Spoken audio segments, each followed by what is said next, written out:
연애해서 뭐하냐? 연애 왜 함? 이 사람은 좀 애매하고, 연애는 하고 싶은데 만날 사람이 없다. 이런 분들 잘 오셨습니다. 제 친구가 20대 초반에 마지막 연애를 하고 오랫동안 연애를 쉬다가 연애를 해보겠다라고 하면서 연애 시장에 이제 진출을 했어요. 그래서 여러 사람들을 최근에 좀 만났었는데 제가 어땠어? 라고 물어볼 때마다 다 대답이 시원찮은 거예요.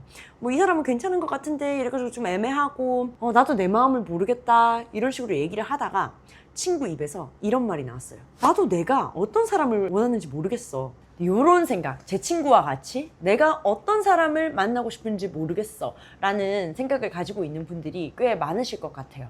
저는 이 부분에 대해서 이렇게 짝을 찾고 연애 상대를 찾는 데 있어서 좀 다른 관점을 제시해보고 싶습니다. 저는 어떤 사람을 만나는 게 좋을까가 아니라 내가 어떤 삶을 살고 싶나? 라는 질문을 먼저 해야 된다고 생각을 해요. 여기서 우리가 합의하고 가야 될 점, 연애는 누구를 위한 일이죠? 나를 위한 일입니다. 연애라는 게 우리가 사랑이 너무 많아가지고 막 이걸 어찌 주체할 수가 없어가지고 여기에 나눠주고 저기에 나눠주고 이렇게 사랑을 무료 나눔하기 위해서 박애주의자라서 하고자 하는 게 아니잖아요. 나 혼자서 살아가는 것만으로 충족되지 않는 무언가, 그 무언가를 채우기 위해서 갈망하고 다니고 채워줄 수 있는 사람을 찾는 게 연애잖아요. 이 이야기를 하는 이유가 연애가 나를 위한 일이라는 거를 뭔가 이기적이고 나르시스트적이고 너무 자기중심적인가? 이렇게 생각하지 말자는 이야기를 먼저 시작에 깔고 가고 싶어요. 자, 그 다음에 우리가 연애 상대를 생각할 때 어떤 사람 만나고 싶어? 라는 질문을 되게 많이 해요. 그 다음에 이상형이 뭐야? 이런 얘기도 되게 많이 한단 말이에요. 그러면 어떤 얘기들을 하게 되냐? 되게 디테일한 얘기들을 하게 되죠. 키는 어때야 되고, 몸매는, 직업은 무슨 취미를 가지고 있으면 좋겠고, 뭐 나이대는 어때야 되고, 굉장히 디테일한 얘기들을 많이 하게 돼요. 근데 문제는 그 디테일한 요소들이 점점 더 강화될수록 우리가 누군가를 만나러 갔을 때 그 기준에 충족되기가 점점 더 어려워져요. 이런 경험을 많이들 해보셨을 것 같아요. 그래서 저는 어떤 사람이냐라는 질문이 아니라 내가 어떤 삶을 살고 싶냐라는 기준이 똑바로 바로 서 있어야 된다고 생각을 해요. 자, 그러면 이 어떤 삶을 살고 싶냐라는 질문에 우리가 어떻게 대답을 할 것이냐가 또 중요하잖아요. 저는 두 가지 기준으로 삶을 한번 생각해 보면 좋을 것 같아요. 첫 번째는 내가 갈망하는 것, 두 번째는 내가 잃고 싶지 않은 것. 이 두 가지를 큰 축으로 놓고 우리가 그 삶을 한번 정리해 보면 좋을 것 같아요. 상상을 한번 해볼게요.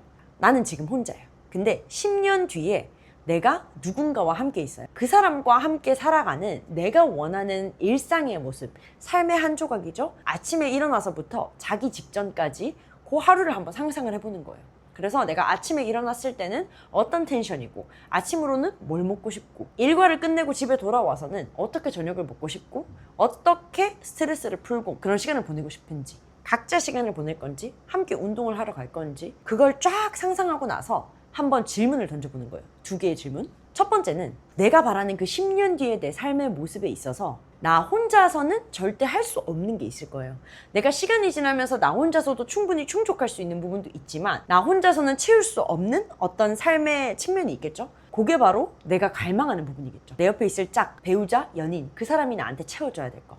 그게 갈망하는 포인트가 될 거예요. 두 번째는 그 모든 변화, 그 사람과 함께 하고 라이프 스타일이 바뀌고 내가 이만큼 달라졌음에도 불구하고 내가 잃고 싶지 않은 건 뭔지, 그것도 한번 스스로 질문을 던져보세요. 예를 들어 볼게요. 저는 지금 7년째 연애를 하고 있는데 그 7년 동안 굉장히 이 사람과 안정적인 관계를 만들어 나갔거든요. 이 사람을 처음 만날 때 제가 갈망했던 포인트는 안정감이었어요. 저는 그때 굉장히 도파민 중독적인 삶을 살고 막 일상에 이런저런 사건들이 있었는데 안정적으로 긴 연애를 해본 적이 없었기 때문에 항상 좀 내 편이 되어주고 안정감을 느낄 수 있게 나의 축이 되어주는 사람이 있었으면 좋겠다. 그리고 그건 제가 절대 혼자서는 이룰 수 없을 것 같은 부분이었기 때문에 갈망 포인트였어요. 반대로 제가 잃고 싶지 않았던 건 제가 좀 과한 면이 있어요. 뭔가 표현하고 드러내고 창작하고 이런 걸 좋아하는데 그런 것들을 눈살 찌푸리거나 너 너무 나댄다 이렇게 비난하거나 그런 게 아니라 그냥 그걸 나로 좀 수용해줬으면 좋겠다 라는 게 저의 잃고 싶지 않은, 유지하고 싶은 모습이었죠.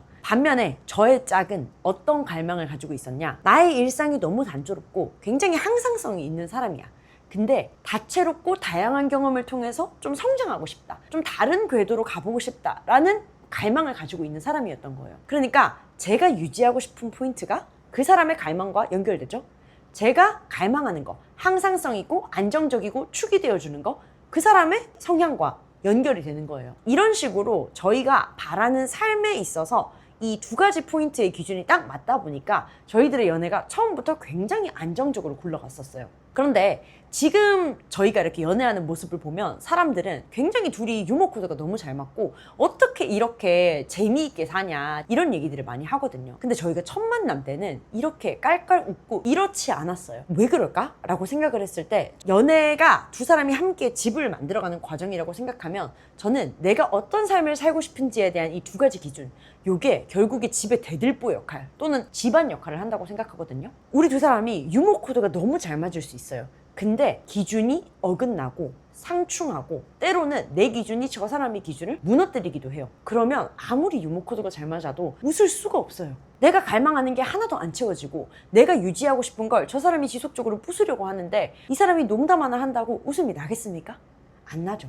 그렇기 때문에 유머 코드가 잘 맞는다, 그 사람이 어떤 직업을 가지고 있는다, 이런 디테일한 것들이 의미가 있으려면, 그리고 그것들이 나에게 기쁨이 되려면 결국에는 우리가 가지고 있는 기본이 되는 내가 어떤 삶을 살고 싶은가, 내가 갈망하는 것, 내가 유지하고 싶은 것, 이 두 가지 축이 서로를 해치지 않고 안정적으로 연결될 수 있어야 된다는 생각이 전 들거든요. 제가 지금 제 짝이랑 경험하는 배가 아파가지고 구를 정도로 웃고 그리고 쉴 새 없이 대화를 나누고 이런 것들이 연애를 시작할 때는 이런 모습일 거라고 정확하게 기대를 하고 만난 게 아니었어요. 어떻게 보면 굉장히 디테일한 거죠.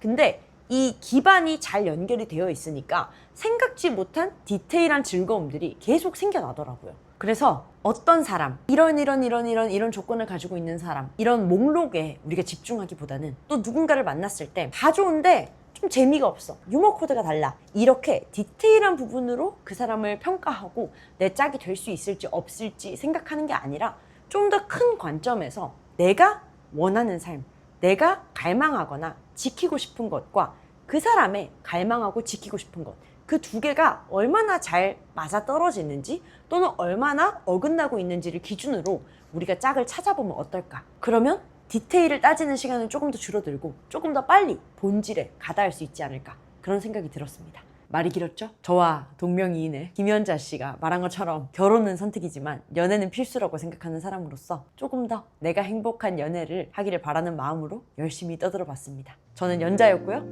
다음에 또 다른 영상으로 찾아뵙도록 하겠습니다.